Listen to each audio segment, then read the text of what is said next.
Cardiology कहाँ पे है? इंडिया में। इंडिया में बहुत सस्ते। हाँ। आज इंडिया कहाँ पहुँच गया? चांद पे। पाकिस्तान कहाँ पहुँच गया? कहाँ पहुँच गया? आप बताएं। दुनिया के जो कंगले मुल्क हैं उनके अंदर पाकिस्तान का नाम आना शुरू हो गया है। सोमालिया के साथ इनका मुआवजना किनके साथ है? वो कंगले ममालिक के साथ। बंगाल। ठीक है। हाँ।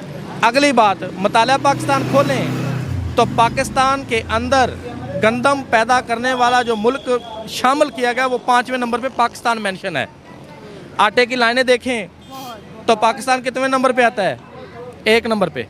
किस सफ में आता है? बकारियों की सफ में, नंबर 1 पे। अब देखें कि यहाँ पे ऐसा क्यों है? सऊदीया का दौरा म्यार क्यों है? $5 बिलियन एक होटल के लिए। उसके अंदर अय्याशी किन लोगों ने करनी है? जिनका खर्चा ना हुकूमत कौन सी उठा रही है? गरीब गुरबा उठा रहे हैं। गरीब कमाते हैं, माचिस से लेके सफ़र करने तक टैक्स देते हैं। अय्याशी कौन करते हैं? 0.0 में आते हैं वो लोग। इकाइयों में है या दहाइयों में है? उनकी तादाद कितनी है आपको पता है, मुझे बताने की ज़रूरत नहीं है। 500 के करीब खानदान है। ठीक है। यही इक़्तिदार में आता है, यही इक़्तिदार से बाहर रहता है, तो मामला कहाँ पे पहुँचता है? ये अय्याशी करता है। दुनिया के अंदर वाहिद मुल्क पाकिस्तान है जहाँ का गरीब कमाता है, अमीर अय्याशी करता है। यहाँ का निज़ाम ही उल्ट है। गरीब बैठ के झोंपड़े वाले की, बंगले वाला झोंपड़े वाले की नुमाइंदगी कर रहा है, उसके लिए कानून साजी कर रहा है। ताकतवर जो है वो गरीब के लिए कानून साजी कर रहा है। इसी तरह जो बेईमान है, ठग है, वो ईमानदारों की नुमाइंदगी कर रहा है वहाँ पे बैठ के। अब मुझे बताएं, यहाँ पे मेरिटोक्रेसी का कत्ल होगा, वहाँ पे तरक्की कौन होगी? वहाँ पे कौन सा मुल्क आके सरमायाकारी करेगा? ये जो $5 बिलियन है ना, बेसिकली एक रिश्वत है।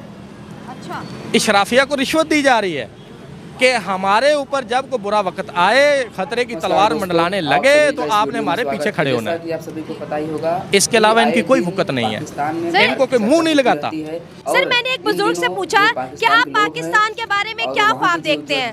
ऑफ कैमरा बात बता रही हूँ, उन्होंने कहा कि पाकिस्तान एक कब्रिस्तान। मैंने कहा सर कैसे कब्रिस्तान? इतने लोग चलते फिरते आपको नजर नहीं आ रहे? कहता बेटा ये कब्रिस्तान है, मैं आपको बताता हूँ। मैंने कहा कैसे? कहते जब यहाँ पे कोई अमीर होता है, अकाउंट कहाँ खुलते हैं? स्विट्जरलैंड में।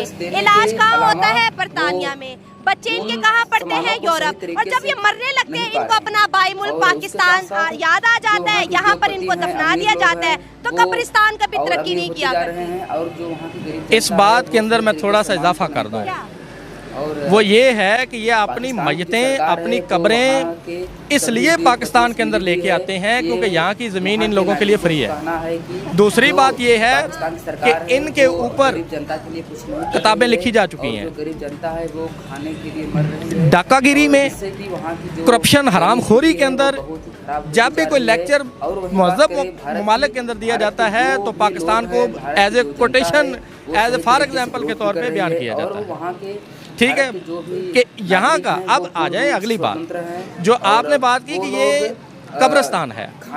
अब मैं आपसे बात करता हूँ, नाइजीरिया का आपने नाम सुना होगा, उसके हालात के मतलब कुछ आइडिया है? बहुत गरीब मुल्क। मैं अपने देखने वालों को, अपने सुनने वालों से ये बात शेयर करना चाहता हूँ कि मुझे नाइजीरिया के हालात देखकर उनके ऊपर प्यार आता है।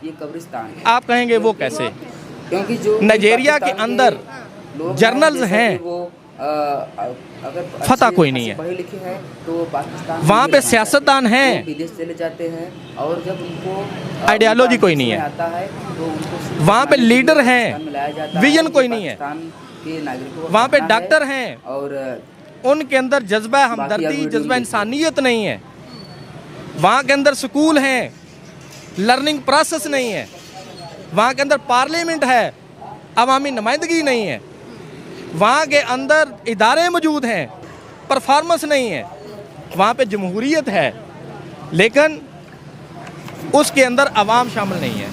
वहाँ पे जमहूरियत है, बोलने पे पाबंदी है, आप अपनी मर्जी से बात नहीं कर सकते। वहाँ पे दौलतमंद हैं लेकिन उनकी इज्जत कोई नहीं है। वहाँ पे जब बात करते हैं, मस्जिदें हैं, कुरान और हदीस के ऊपर अलमियत कोई नहीं है। कुरान और हदीस के ऊपर बात करने की दूर, वहाँ पर करदार के गाजी नहीं है। वहाँ पे पादरी हैं लेकिन खौफ खुदा से आरी हैं। वहाँ पे वहाँ पे बड़े बड़े बुजुर्ग हैं, रूहानियत कोई नहीं है। सरमायादार हैं, आवाम से मोहब्बत नहीं है। तो उसका पाकिस्तान से क्या ताल्लुक? जब मैं शीशा देखता हूँ तो मैं अपना चेहरा उसके अंदर देखता हूँ, तो फिर मुझे ख्याल आता है कि शुक्र है ये नाइजीरिया के अंदर सब है, पाकिस्तान में नहीं है। ओके। लग रहा है ना आपको? यहाँ पे तो सब कुछ है ना, नाइजीरिया जैसे हालात नहीं है। शीशा देखता हूँ तो मुझे अपना ही अक्स नजर आता है। अब आप कहेंगी कि आपने क्यों नहीं इसके साथ मुमाजना करके देख लें, जो खूबियाँ उनके अंदर है क्या हम में नहीं है, जो चीज़ें वहाँ पे हैं यहाँ पे नहीं है। ठीक है, एक बात आपको और बता दूँ, मौलाना अबुल कलाम आज़ाद जिसने पाकिस्तान की मुखालफत की थी, उसने क्या काम किया था? मोहम्मद अली जिन्ना से बात की थी कि आप पाकिस्तान बना रहे हैं, मेरी बात याद रखें, थोड़े अरसे बाद पाकिस्तान का नौजवान पाकिस्तानी हुकूमत से, पाकिस्तानी सिस्टम से इतना मायूस हो जाएगा कि वो कुछ और सोचना शुरू कर देगा। अगर ऐसा ना हुआ तो मेरी कब्र पे आके जूते मारना। आज मुझे बताएं, क्या ये बात सच साबित होती नज़र आ रही है या नहीं आ रही? हर कोई छोड़ रहा है मुल्क, जा रहा है यहाँ से। किस तरक्की की आप बात कर रही हैं? ये इतना गयूर, इतना आज़ाद मुल्क है कि किसी मजलूम का एक झंडा उठाना यहाँ पे गुनाह समझा जाता है। आपको यकीन नहीं आता, फ़लस्तीन का झंडा ऊपर करके मुझे दिखा दें, फ़लस्तीन के लिए रैली निकाल के दिखा दें, फ़लस्तीन के ऊपर उनके हक में बात तो करना क्या, उनका झंडा नहीं आप उठा सकते। तो यहाँ पे तो कहते हैं हम इस्लामिक स्टेट है, हम तो मुसलमानों के साथ हैं, हम इसराइल को एक्सेप्ट नहीं अब करते। बात करते हैं इसके मतलब कि ये कब्रिस्तान है, यहाँ पे कब्र भी गरीब के लिए तंग पड़ गई है। म्यानी साहब में कब्र लेने के लिए चले जाएं, आपको 15 से 20 हज़ार से नीचे कब्र नहीं मिलेगी। फ्री फंड में इन लोगों को, इन हराम खोरों की जब मईतें आती हैं तो लोग जो छोटे छोटे डाकू होते हैं, जो इनके मुकल्लद होते हैं, वो जनाजा पढ़ने के लिए आ जाते हैं।